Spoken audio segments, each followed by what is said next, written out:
Oklahoma State didn't win a single conference football game this season or last season for that matter, yet we still keep turning out all Big 12 level talent. And this season, we probably even should have had a couple more, at least, honorable mentions.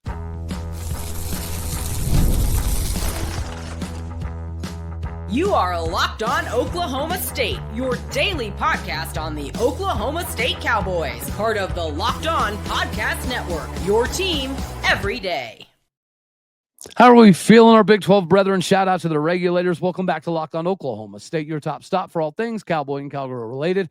My name is Cody Stovall. I want to thank you kindly for stopping by to make this your first listen. We're available on all of your podcasting platforms, visually as well on YouTube. Find me personally on X at All-Day State. Today, we're partially brought to you by FanDuel. If you want to be right in the middle of the action this season, make sure that you visit FanDuel.com and place your live NFL bets all season long. Head on over to FanDuel today. Meanwhile, we get to slide into this all Big 12 conversation. And yes, Wendell Gregory, Wes Pahl, Bob Schick, congratulations. Rodney Fields, Parker Robertson, come on, what are we doing? But we'll give the flowers first. Congratulations to the Big 12 representatives. Offensive Player of the Year, L.J. Martin, almost 1,300 yards rushing from BYU. Running back makes sense. Defensive Player of the Year, Jacob Rodriguez, linebacker from Texas Tech. Make that dude appear in New York for the Heisman. Offensive Newcomer of the Year, Devin Dampier, quarterback of Utah. Defensive Newcomer of the Year, David Bailey, defensive end from Texas Tech. Offensive Freshman of the Year, Bear Bachmeier, quarterback from BYU. Defensive Freshman of the Year, our very own Wendell Gregory from Oklahoma State. Special Teams Player of the Year, Parker Williams, Baylor. Offensive Lineman of the Year, Spencer Fano, Utah. Defensive Lineman of the Year, David Bailey, Texas Tech. Scholar Athlete of the Year, Sawyer Robertson, quarterback from Baylor. And the Big 12 Coach of the Year, Kalani Sitake from BYU, who almost got away. It's a good thing that AD found a way to make that happen in the end, or he probably would have got a swift kick to the you-know-whats if he'd allowed this to transpire.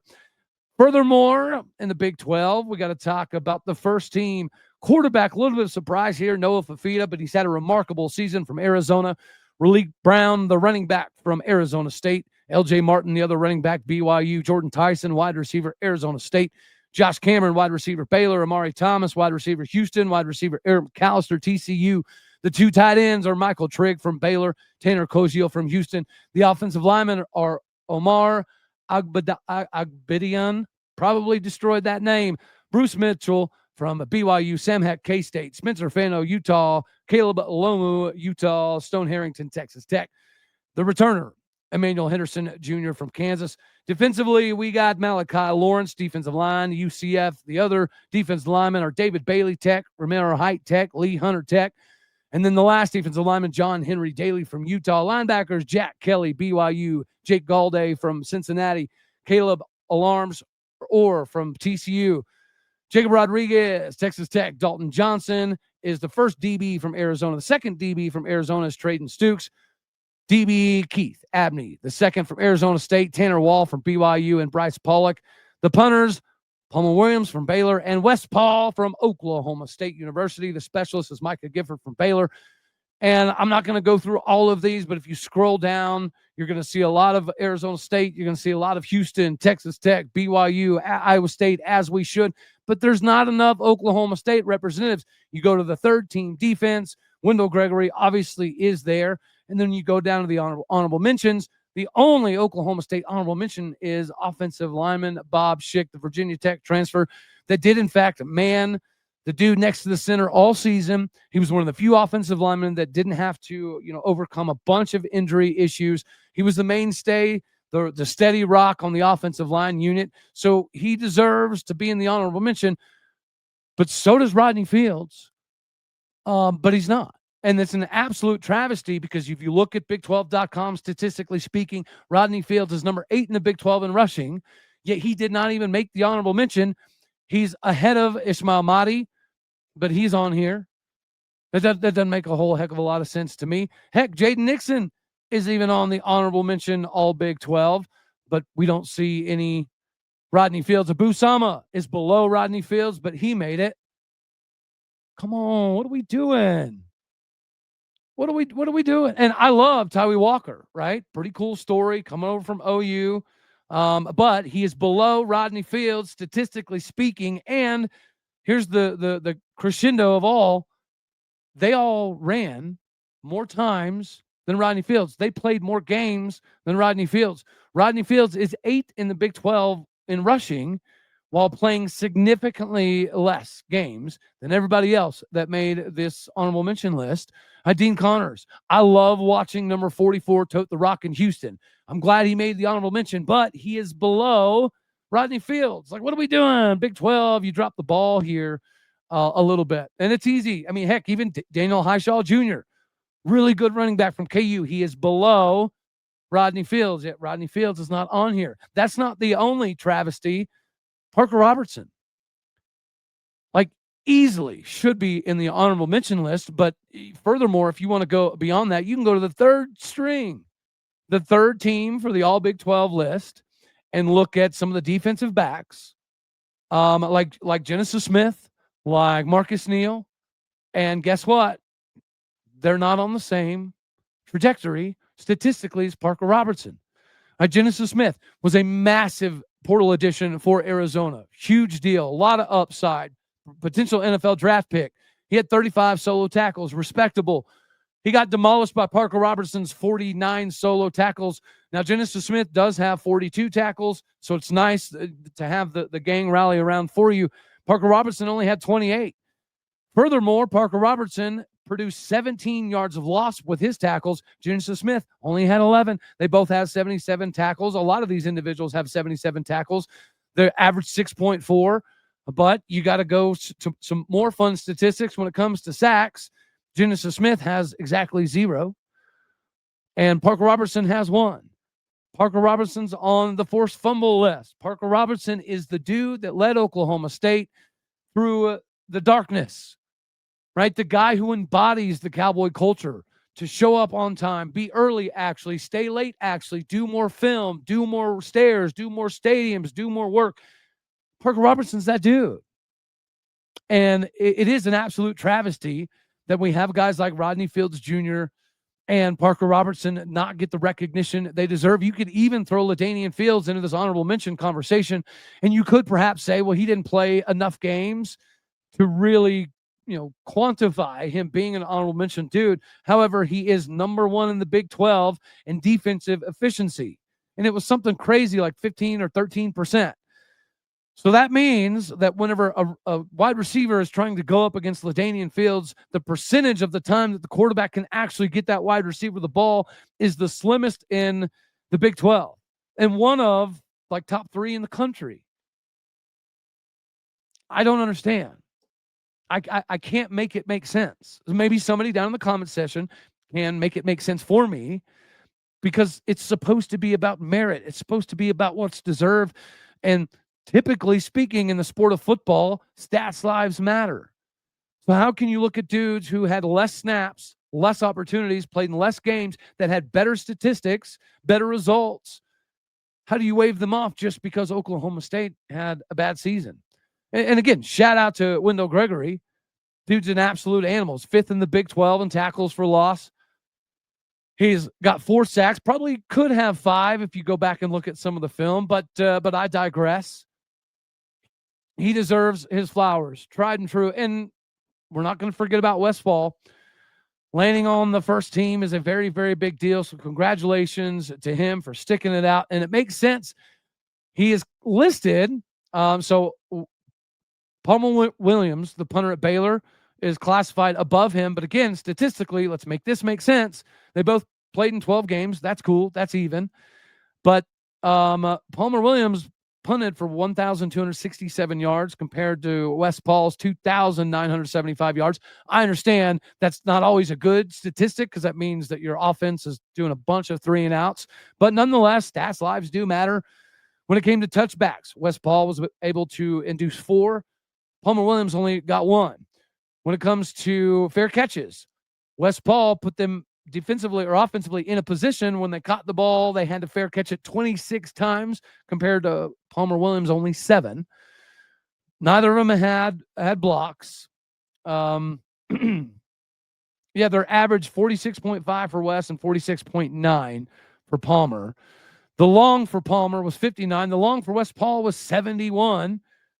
Palmer only had 11 50 yards plus. Wes Pahl had 23 50 yards plus. And now, again, I understand that just means that your punter was on the field a crap ton, and I understand that. But, again, stats lives matter. And if we're taking that in consideration, Wes Pahl probably should have won the special teams due to the year as opposed to Palmer.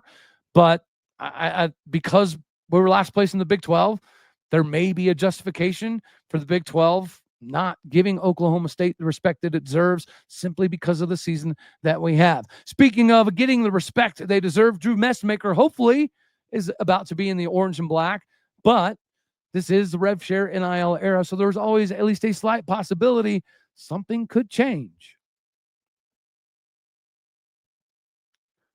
Change it up for your holiday season. Get the best gift on the market right now, and that is currently going to be with Aura Frames. You got to get something meaningful, personal, and guaranteed to get an instant reaction. Aura Frames is that gift that delivers every single time. It's not just something you wrap, it's something that you share so you can share memories for life. Because Aura isn't your average picture frame, right? You can preload the frame with photos before even gifting it. So as soon as they plug it in, the memories are already there. The emotions start flooding in. No apps to figure out, no crazy setup headaches, just instantaneous smiles as soon as they plug it in. Grandparents, parents, newlyweds, anyone who really loves photos, endless uploads of pictures, and a 30-second video throughout the Aura app.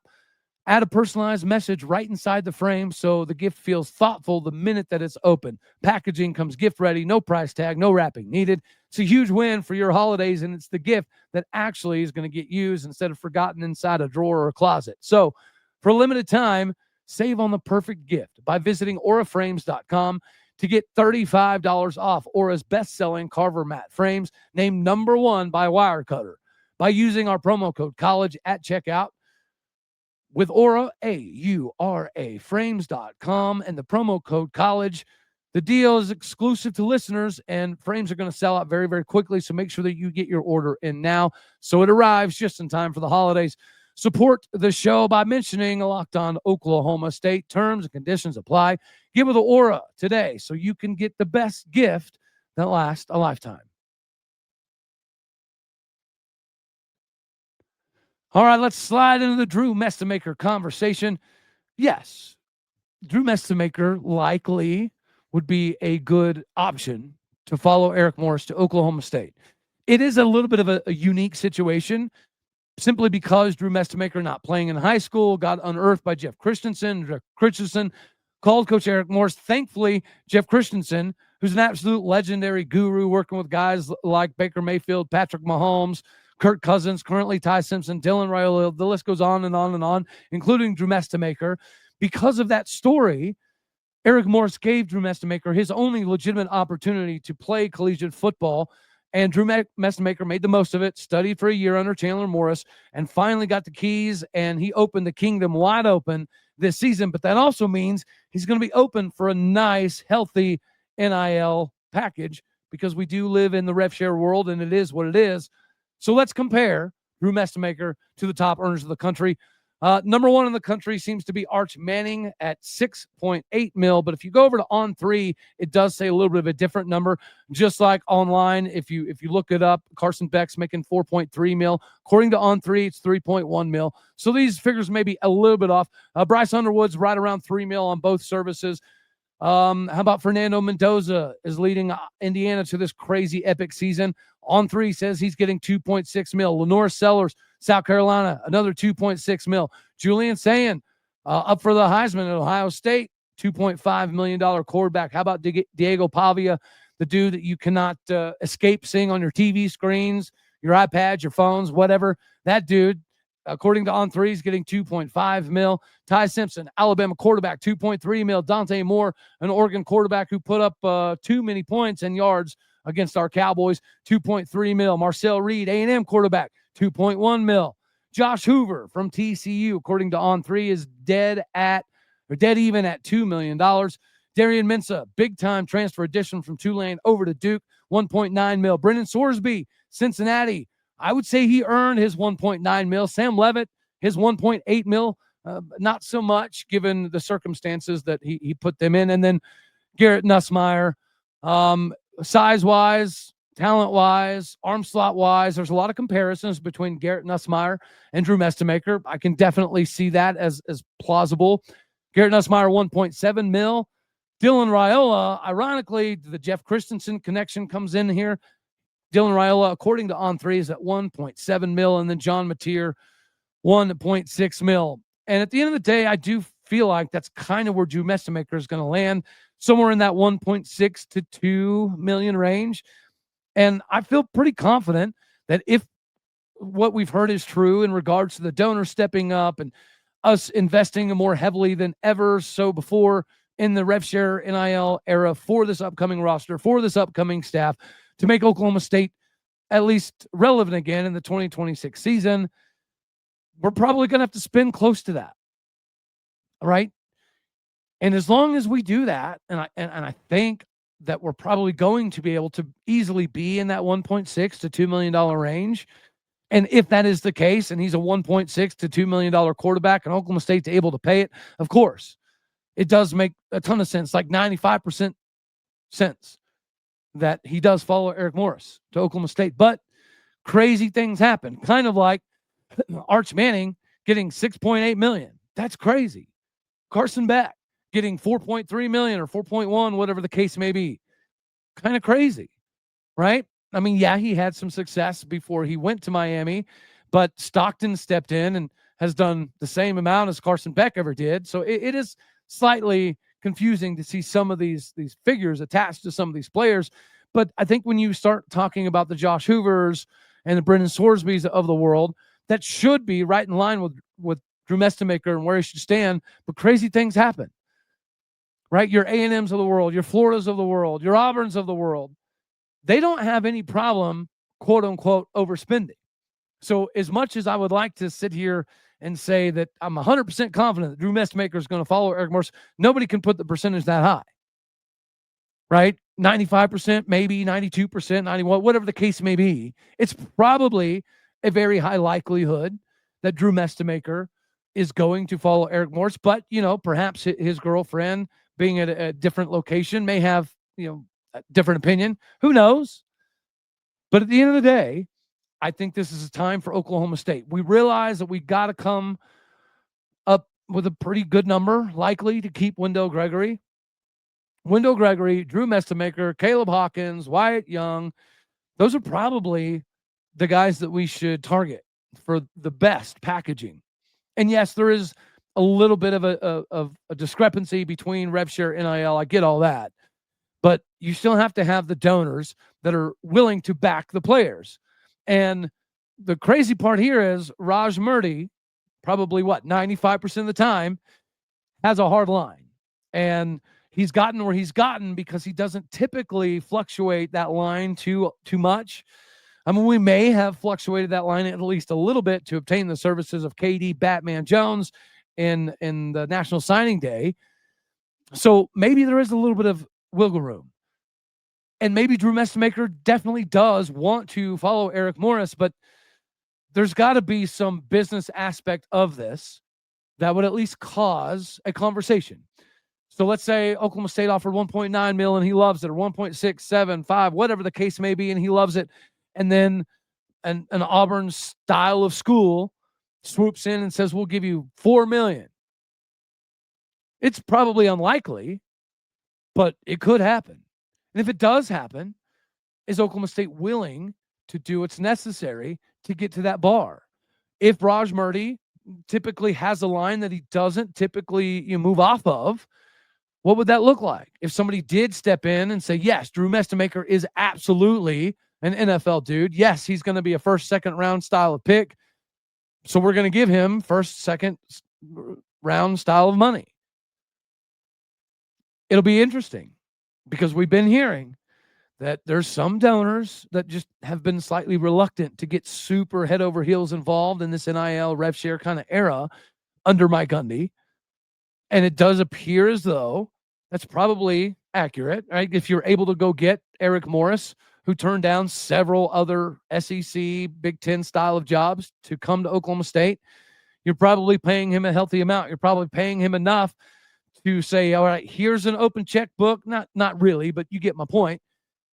If you're bringing 90, 95% of your staff, here's a checkbook. If you're bringing 40, 45% of your players, here's a part of a checkbook.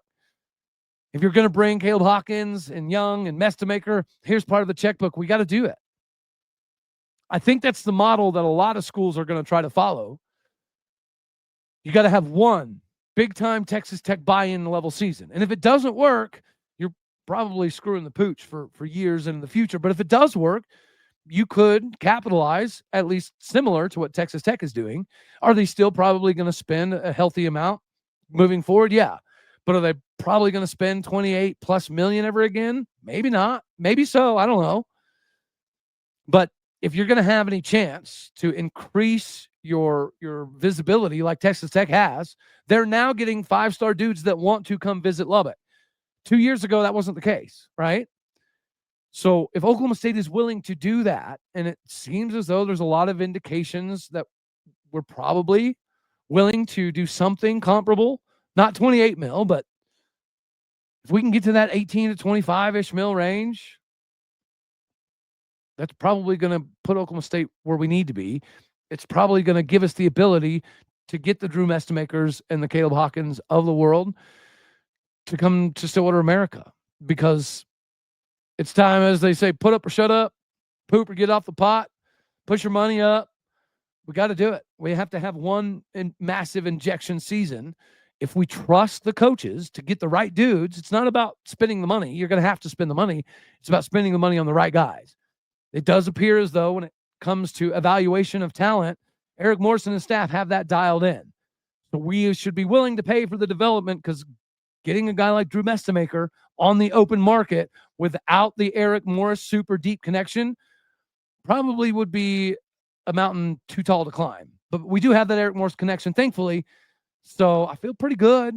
I feel really good about the chances, but there's always going to be that 5% curveball that somebody comes in and offers something that is just so absolutely outlandish that Oklahoma State can't compete. Or Raj says, maybe, but probably shouldn't.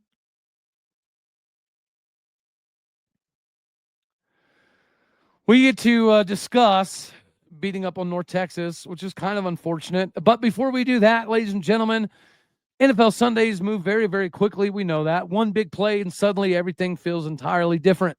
That's what makes live betting with FanDuel so exciting. You're not just watching the game, you're reacting in real time because of your investment level. With FanDuel, you can place live bets as the action unfolds. Every drive, every momentum swing, every single highlight moment, you can cash in on it. Live betting is best when the game starts to shift. If a receiver gets hot or a defense tightens up or a running back's about to go crazy, FanDuel lets you jump in at that very moment. Live spreads and money lines adjust instantly. Player prop updates as guys get heating up through the game. And you can bet the next touchdown scores, drive results, totals, and more. It keeps you locked in almost every single snap, every single drive because of the possibilities. So if you want to be right in the middle of the NFL action this season, make sure that you visit FanDuel.com and place your live NFL bets all season long. Get with FanDuel. The game moves fast, but you can move faster if you have FanDuel today. Last but not least, we got a 150th W from Jacie Hoyt last night, and it just so happened to be against North Texas. I feel bad. I feel like we're picking on the Mean Green. Steal their coach, probably stealing most of their staff. We did steal almost all of their, commits that were previously committed to North Texas. So we stole their recruiting class, stole their coach, stole most of their staff, likely stole their general manager. And then we have to add insult to injury by beating them up on the basketball court. Beating them up is probably not the right verbiage. It was a pretty close ball game, right? There's a reason that North Texas came into the game at 5-2. But at the end of the day, the Cowgirls were a little bit too much. And Jacie Hoyt gets her 150th win. But it feels like we just got win number 153, 4, 5, 6, however many against North Texas, to the point that we should probably almost feel bad. But the Cowgirls get a nice W to move to 9-1 on the season, still inside the top 25. Haley Timmer from South Dakota State transfer hit 23 points, 9 of 12 shooting. Akola Cott has a double-double.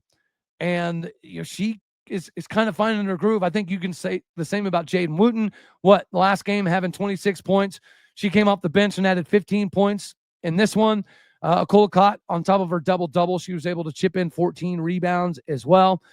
The Cowgirls shot 47% from the floor, only 26% from the three-point line. North Texas had a good plan defensively, much like St. John's. The difference is we're able to battle through adversity, not getting quite as much foul trouble, and get ourselves a W. Micah Gray, his first game of the year, might be the first game of her career where she didn't hit a single three-pointer, but thankfully we had a lot of Cowgirls step up.